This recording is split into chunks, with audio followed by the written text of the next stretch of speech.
Welcome back to Girl Talk. Our first guest today is from the Wisconsin Alumni Research Foundation, better known as the WARF. And specifically today, we're going to learn about the Discovery Building and its town center. So with us, we have Laura Heisler. She's the Director of Programming there, and she's going to tell us a little bit about the town center and all that it has to offer for both campus and community. Laura, thanks for coming in today. Thanks so much for having me. You're welcome. So let's start with what is the Discovery Building, the town center, and who are you targeting? Who's your audience? Well, we're really targeting everybody. It's a space that is designed to connect the campus with the community. And so if you've been by, it's on the corner of University and Randall. And if you walk in, you'll see one of the most beautiful spaces you've ever seen. And there are just a ton of activities there all the time for everybody, pretty much everybody. I agree, and I bet many of us have driven right by this place and wondered what it was, or maybe never even noticed it, but it is a beautiful space. I've been there. Guilty. Yeah, thanks. Guilty as charged. So Very Laura, exciting. when do your activities, your programs take place? Different programs take place at different times, and so it's always good to check our website and to look at various event calendars like in the Isthmus or 77 Square. But we have a program the first Saturday of every month from 10 to noon, and that's really for everybody to bring different families and kids of different ages. And we have a different theme each month. The one coming up in December is on Frozen in Time.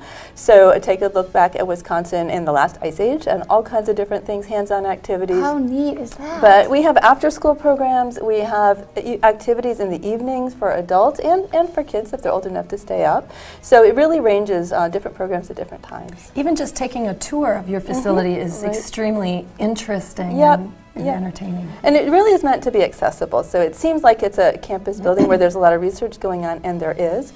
But the whole ground floor is designed to bring the community in. That's so great. great.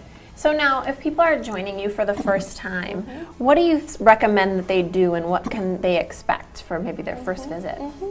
I would say try to come when there's a planned program, because then you'll really know kind of what to do, and it won't be so. It won't be so overwhelming. Sure. But depending on what you come to do, so if you come for what we call Saturday Science on the first Saturday, you can expect to maybe hold a brain or talk with a scientist or launch an air cannon and figure out the trajectory of how things fly. So it's really engaging and hands-on. You definitely don't want to just walk around. You want to roll up your sleeves and get busy. You had me at hold a brain. Did you say hold a brain? Hold the brain, yeah, absolutely, yeah. That is cool. This is a neat place. I see why it's called Discovery Center. I mean, I'm sure it's just a place to explore and learn and all this kind of stuff that you wouldn't get to do on a regular basis. That's right, that's I love right. it. Yeah, a lot of these events celebrate science and creativity. That's right. Now, how much do these events cost? Most of them are free. The only things that Did you have catch that? Yeah, most of them are free. We have some activities up in the lab. So in addition to the whole ground floor, we have some research labs that are designed to bring in members of the public. And so every now and then, and we have one coming up this week. Actually, no, I'm sorry. We have the next one's coming up on January 23rd. Okay.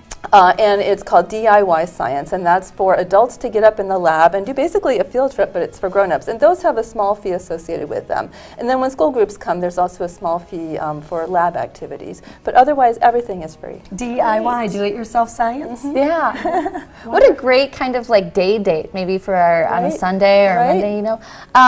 Okay, so I was terrible at science in high school. Terrible, and I admit it openly. Do I have to be good at science to come there and do these do-it-yourself science projects? You really don't. You really don't. First of all, I think we're all really good at science if we think about it, because we know how to mix chemicals and cook, and we know how to measure distances and speed, and so we all have an innate, inborn scientist. I wish you were my teacher.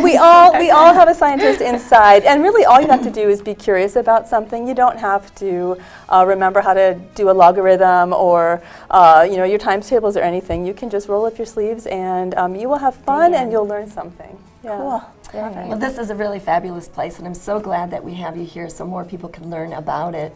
So, pardon my voice, looking for cool events or activities, many of them free. Check them out online to see what their schedule has to offer. So again, this is the Discovery Building, the town center, which is the ground floor. Maybe go into any of their activities or just take a tour. Thank you so much for coming in, Laura. Thank you. Now, moving along, we do need to take a break, but if you love the idea of giving a unique gift for the holidays, you definitely want to stick around for our next guest. We have Sue from Odana Antiques.